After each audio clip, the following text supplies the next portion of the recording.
What's up, Guardians? Peace and Grease here, and as you may have heard, unfortunately, the next update for Destiny 2 has been delayed by a few months, which does not bode well for Destiny 2 since it's already spiraling. So, death spiral, however you want to, call it.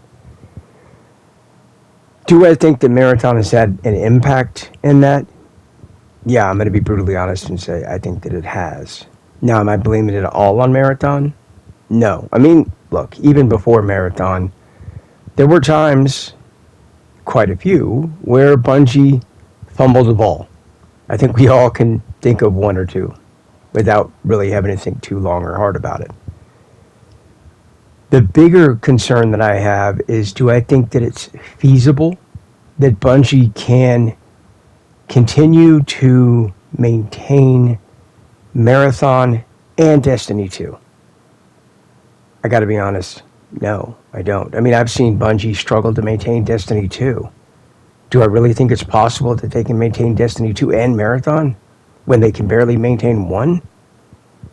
Yeah, I mean, I hate to be so harsh about it, but, and let's not forget, they laid off a bunch of people not that long ago. So, yeah. No, sadly, I don't think they're capable of that. Not without working the staff they have left, to death at this point. It's funny, when I heard somebody mention Destiny 3, I was dead set against it. Because of the negative experience I and many others had when Destiny 2 launched, I just envisioned that for Destiny 3. That same catastrophic beginning.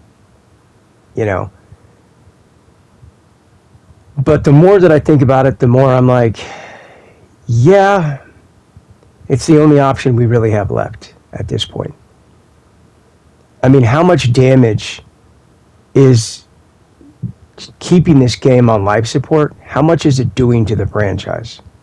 How many players are turning their back on this franchise, on Bungie? I can tell you, I know a few that have sworn to never play another Bungie game for as long as they live. That's the kind of damage we're talking about here. And it's not just to the franchise, because it's a game or a franchise that they loved. And now they don't ever want to touch it again. That's a problem. The big issue here is Sony.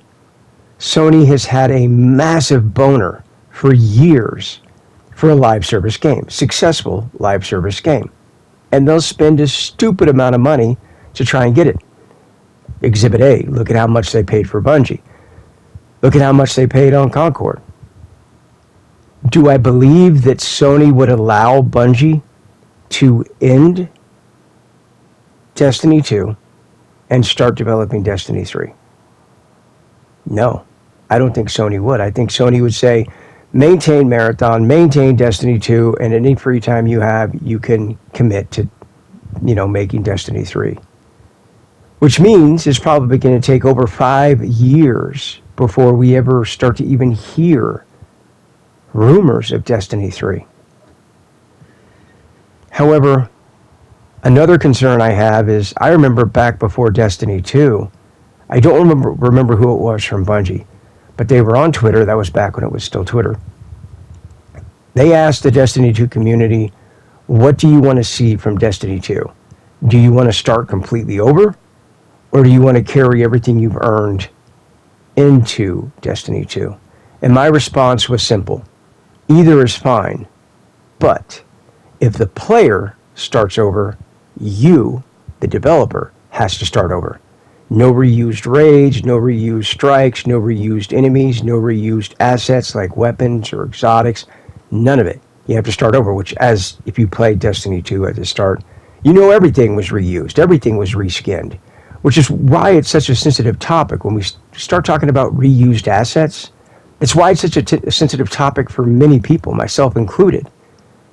Either people that don't understand that are either wearing blinders and have completely forgotten it, or they were never there, so they have no clue what they're talking about.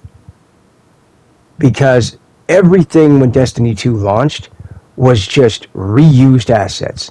All of the weapons, everything, all of the armor, all of the ships, all of the sparrows, all of the ghost shells, all of the enemies, all of the maps. Everything was a reused asset. Everything. And that's why so many people called Destiny 2 D1.5. That's because most people looked at Destiny 2 like an update for D1 that we never received.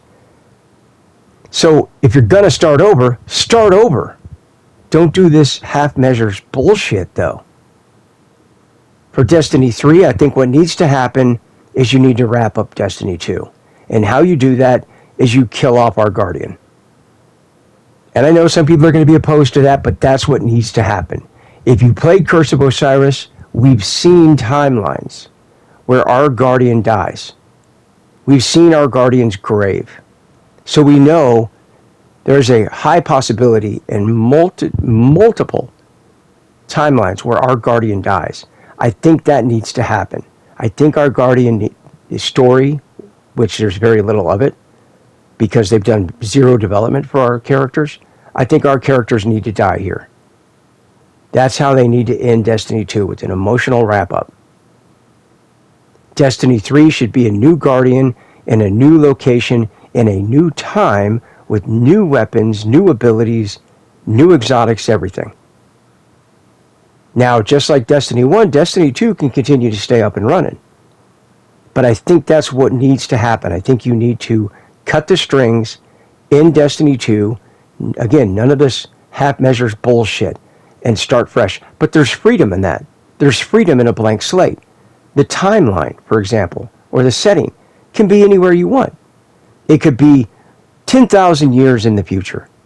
It could be 10,000 years in the past. Right? We hear about the Dark Ages all the time, but it's something that we haven't experienced. Now, I'll be the first to admit, I fucking hate prequels. Hate them. When they're done poorly. When they're done well, I can enjoy them. So if you decide to do a prequel, you damn well better make sure it is freaking amazing. Because many people feel the same way that I do about prequels. They're lazy. We already know what happens. Every time. I swear.